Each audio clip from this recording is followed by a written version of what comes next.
The NASCAR Cup Series race concludes from Dover National Speedway, and we see Truex Jr. snap a 54-race winless streak to pick up his first victory of the 2023 NASCAR Cup Series season.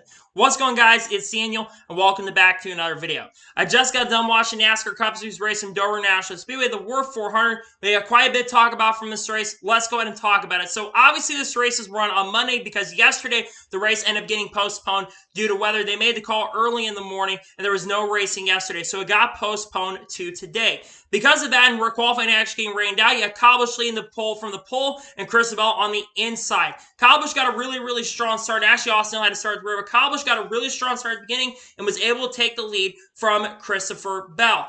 Then we saw Kyle Busch dominate the early portion of this race, and then we saw a competition caution come out early in the race. All the other cars would come down pit road, with Kyle Busch actually winning the race off pit road, but he would actually end up getting a speeding penalty and drop to the back, which is a shame because Kyle Busch's car looked pretty good early, but unfortunately, he got a speeding penalty on pit road. Also, Josh Berry had some contact with William Byron on pit road. Luckily for them, the contact really didn't affect him too much, but he had some contact on pit road. And I think Chris Bell also had a terrible stop on pit road, driving him all the way from 2nd to 15th. So then on the restart, you had Brad Keselowski lead the field from the outside with William Byron on the inside, and William Byron was able to get a strong run, was able to clear Brad Keselowski for the lead. Then on the restart, trouble would strike for Noah Gragson down the backstretch, who got into the outside wall really hard and then clipped the inside wall really hard, bringing out the caution, had a ton of damage there. And then on the next restart, you had William Byron lead the field from the outside with Brad Keselowski on the inside, and you saw William Byron get a really strong run, was able to clear for the lead. As they're coming down to French track, trouble would strike once again, and the biggest incident of the day would come out for Daniel Suarez, who spun for 9th position after getting loose in the corner. Unfortunately, Kyle Busch got into the back of Ty Dillon and collected BJ McLeod as well, bringing out the caution, taking out Daniel Suarez and Ty Dillon completely out of this race, and Kyle Busch got a lot of damage in that incident as well. And it would come down pit road to do repairs. In my opinion, looking at the incident, it seemed like just like Daniel Suarez just got loose in the corner, Kyle Busch was also checking up, and he really had nowhere to go. So then on the next restart, you had William Byron lead the field from the outside with Denny Hamlin on the inside, and William Byron was able to get a really strong run, was able to clear Denny Hamlin for the race lead. Then we went on a really long run, yet Kyle Larson was starting to come up to the front. However, lap 81, Ross Chastain would do Ross Chastain things and would get into the back of Brennan Poole going into turn number 1, and Kyle Larson had nowhere to go, and Brennan Poole just went up the track and got into Kyle Larson, who had nowhere to go. This one's a no-brainer for me. It's Ross Chastain doing Ross Chastain things, complete stupidity, unnecessary. You don't need to be doing that on lap 80 of the race. It's completely unacceptable, and it took Kyle Larson out of a shot of winning the race, because Kyle Larson was going to have a shot at winning this race. He was my pick coming the weekend, so I was definitely really frustrated about that, and Chastain just needs to learn to calm down the aggression, because I think it was completely moronic. I think it was completely stupid, and Chastain should absolutely know better to not run in the back of anybody. Just completely unforgivable and stupid on Ross Chastain's fault. So, and then on the next restart, Kyle Busch lead the field from the outside with Ross Chastain on the inside, and we saw Kyle Busch get a really good restart in the beginning, but William Byron got back around and was able to clear for the race lead and would dominate. And he would basically dominate the early portion. After that, you saw Kyle Busch also on really old tires because he sat out for whatever reason. He unfortunately go a lap down, but it would not matter. And coming off the corner, William Byron would win stage 1 at Dover National Speedway. All the other cars would come down pit road, everyone taking 4 tires on pit road, and I believe we saw William Byron win the race off pit road. So then also you had Brad Keselowski, I believe, get a penalty for hitting his own loose rear tire. He was actually going to restart 2nd position on the restart. Unfortunately, though, he got an uncontrolled tire. So then on the next restart, you had William Byron lead the field from the outside with Ryan Blaney on the inside, and William Byron was able to get a really strong run and was able to take the race lead, and he would completely dominate. Then we started seeing cars come down pit road on lap 186. First, Joey Logano, Christopher Bell. Then he saw Chase Briscoe come down pit road after getting the outside wall really hard and bending a toe link. Then he had Chase Elliott come down pit road. And then all the rest leaders came down pit road. Ross Chastain was actually catching William Byron late. He was actually able to pass him for the race late in the William Byron because William Byron was coming down pit road. And then the next lap, Ross Chastain, his car was really strong. He basically came down pit road and actually was able to blend back ahead of William Byron, was able to take the race lead and really had a pretty massive lead at that point. He would continue his domination. Meanwhile, Kevin Harvick was having major issues near the end of stage number 2, was luckily able to continue on. But it would not matter as they're coming off the final corner. Ross Chastain would get by William Byron and win stage 2 here at Dover International Speedway. Then on lead lap cars that come down pit road, everyone taking 4 tires, and William Byron actually would end up winning the race off of pit road. So then on the next restart, you have William Byron lead the field from the outside with Ross Chastain on the inside, and William Byron was able to clear for the race lead and would dominate. Meanwhile, William Byron's car, in about 30 laps into Rondo, his car really started falling off, and he unfortunately would get passed by Ross Chastain on the outside lane with 115 laps to go. And he was starting to radio, and he had right rear tire issue on his car and was dropping really, really far back. Then eventually we had the final green flag pit stops of the day where guys started coming in. Brad Keselowski first and Chris Buescher. Then Tyler Reddick. Then all the rest leaders ended up coming down pit road. But then we saw Mark Truex Jr. is actually really strong at this point. He actually got by Ross Chastain to take the lead with around 70 laps to go in this race. Meanwhile, Ross Chastain was on a couple lap fresher tires, was really starting to make in a ton of ground because he was getting held up by Kevin Harvick, who was trying to basically stay on 1 lap down in the case of caution came out and try to not go 2 laps down. And then with 21 laps good, Ross Chastain was basically on the back bumper of Mark Truex Jr., but Kyle Larson was already frustrated and pissed off at Ross Chastain, would hold up Ross Chastain and drop in almost a 1.5-second lead. But then eventually, Ross Chastain got around Kyle Larson and able to run down Mark Truex Jr. And it looked like it was going to be a Mark Truex Jr. versus Ross Chastain battle.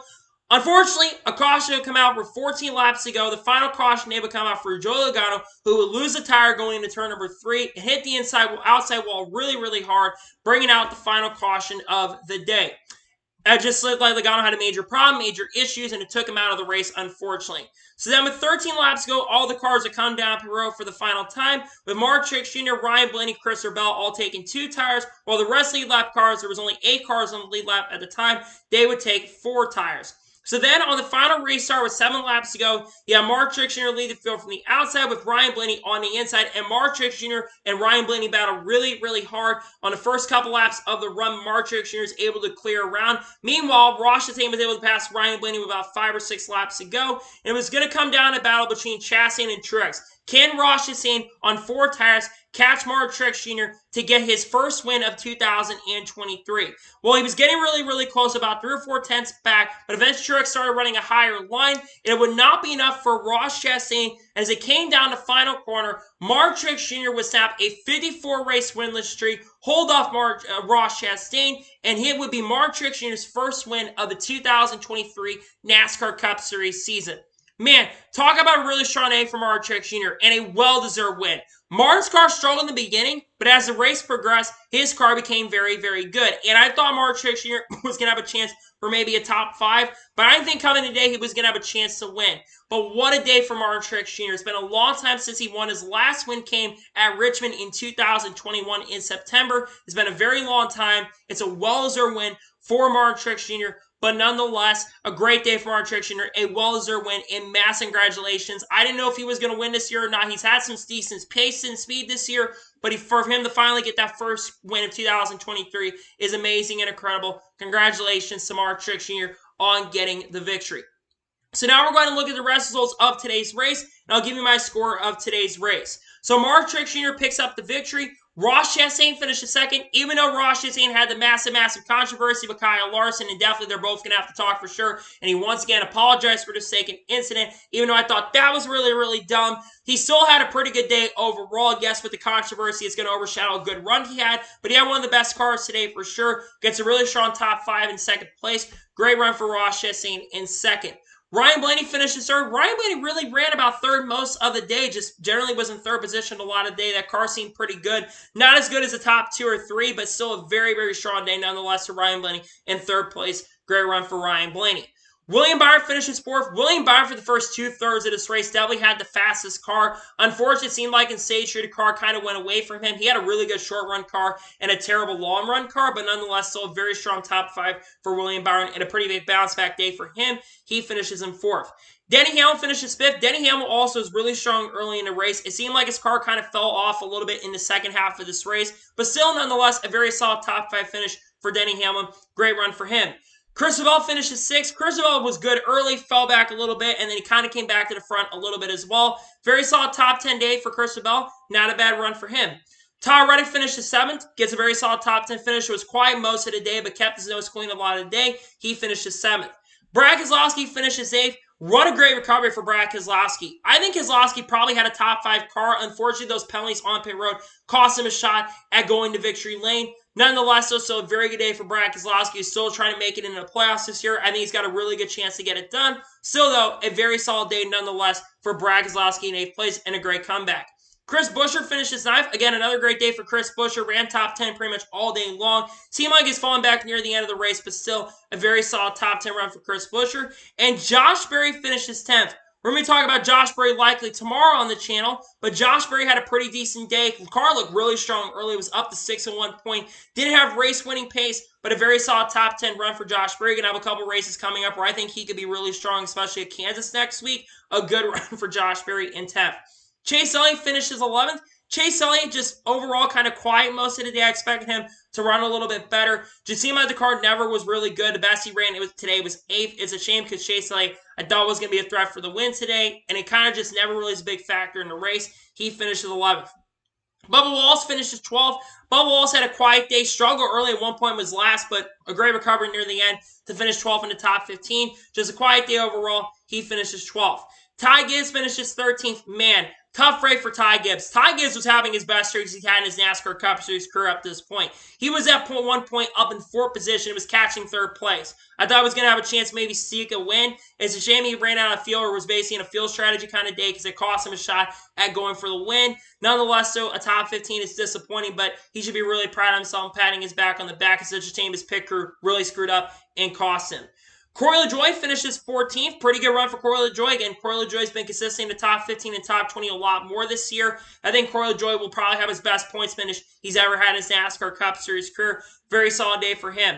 Ricky Stenhouse Jr. finishes 15th. Not a bad run for Ricky Stenhouse Jr. Stenhouse definitely had a top 10 car early. Same other car kind of faded near the end. Nonetheless, though, he finishes 15th. Eric Jones finishes 16th. Man, remember we all thought Legacy Motor Club was going to be a championship contending team or a decent team this year? So did I. Disappointing year for Legacy Motor Club. Eric Jones, though, at one point was contending for a top 10, so he was good early, but kind of fell back in the second half. Ryan Preece finishes 17th. They never really mentioned Ryan Preece at all throughout the race, except during green flag pit stops. Just decent top 20 day for Ryan Preece. I thought he was going to have a decent run today, and he did just that. He finishes 17th. AJ Allmendinger finishes 18th. Not a bad run for AJ. Quiet most of the day. Kevin Harvick finishes 19th. Not sure what happened to Kevin Harvick in that position where he went a lap down. Harvick definitely had a car that could have easily finished top 5. It's a shame he didn't get a chance to do that, but nonetheless, he finishes 19th. And Harrison Burton finishes 20th. Harrison Burton was in the top 20 a lot of the day, so decent run for him in 20th place. Kyle Busch finished 21st. I think the damage really affected Kyle because Kyle was really strong early. Had he not had those issues on pit road, the speeding penalty, I truly do believe that Kyle Busch could have been a contender at least for top 5 or top 10. It's a shame. Just got to go back to the drawing board and try to have a good run this upcoming week at Kansas. He finished 21st. Michael McDowell finishes 22nd. He got a speeding penalty near the end of the race that cost him a shot. He did not have a great run most of the day, though. Ran top 20 a lot of the day. Nonetheless, he finishes 22nd. Justin Haley finishes 23rd. Eric Almirola finishes 24th. Just not a good year for Eric Almirola. Just continues to struggle in general. He finishes 24th. Todd Gilliland finished 25th. A little disappointing. Thought he run a little better today. Just not a great run for him.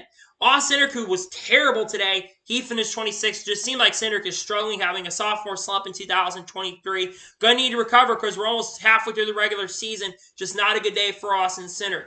Austin Dillon finishes 27th. Just not a good day for Austin Dillon either. Kept Kyle Busch out of contention quintessentially because he put Kyle Busch a lap down and then did nothing to show for him. J.J. Gilley finishes 28th. BJ McLaughlin finishes 29th. Chase Briscoe was terrible all day. He finishes 30th. Joey Logano crashed out near the end of the race. He finishes 31st. Before that, he was just awful all day. He was going to finish 6 or 7 laps down. Kyle Larson finished 32nd. Man, Kyle Larson was a rocket ship. I think he could have contended with those guys like Chastain and Truex today, if not for Chastain being a complete fool and a complete buffoon, because I think Kyle Larson could have easily won this race. And he was messing with Chastain a little bit, which is definitely fun to see, but nonetheless, this disappointing day overall for Kyle Larson, who probably should have been up there contending for the victory. Brendan Poole finishes 33rd, was pissed off at Chastain as well. Noah Gragson, after crashing out, finishes 34th. 35th place finisher Daniel Suarez, and finishing 36th in last place is Ty Dillon. So now let's talk about the overall race as a whole. I'll give you my score for today's race. Honestly, I thought today's race was pretty solid overall. It kind of started out a little bland. We got some good racing up front, but in the middle portion of Stage 1 and Stage 2, it definitely was a little bland.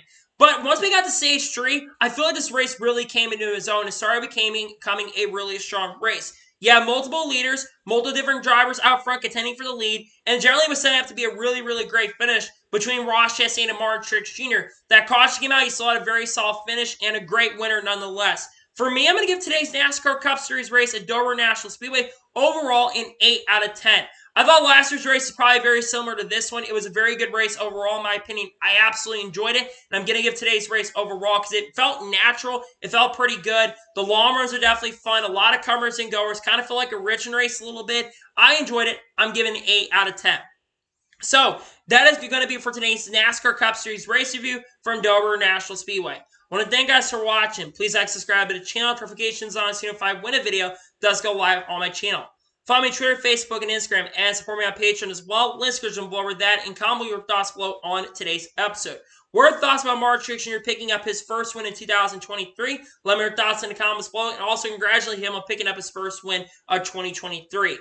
Tomorrow on the channel, there's going to be a NASCAR news video on the channel. We're going to have a lot of NASCAR news and even SRX news discussed tomorrow on the channel. And also the Xfinity Truck Series, race picks coming out tomorrow as well. Wednesday is likely going to be another NASCAR news video on the channel as well. Then on Thursday is going to be the race pick for the Cup Series race at Kansas. And then Friday will be another NASCAR news video on the channel. Followed by on Saturday, we'll have the truck race review from Kansas and maybe a special video coming out before that. And then the NASCAR Cup Series race review from Kansas will be Sunday as well, as we're getting close to the halfway point of the regular season. So anyways, like I said, I want to thank you guys for watching today's episode, and I'll see you guys next time for more great, awesome NASCAR content and other motorsports content on the channel like this. Take care, everybody.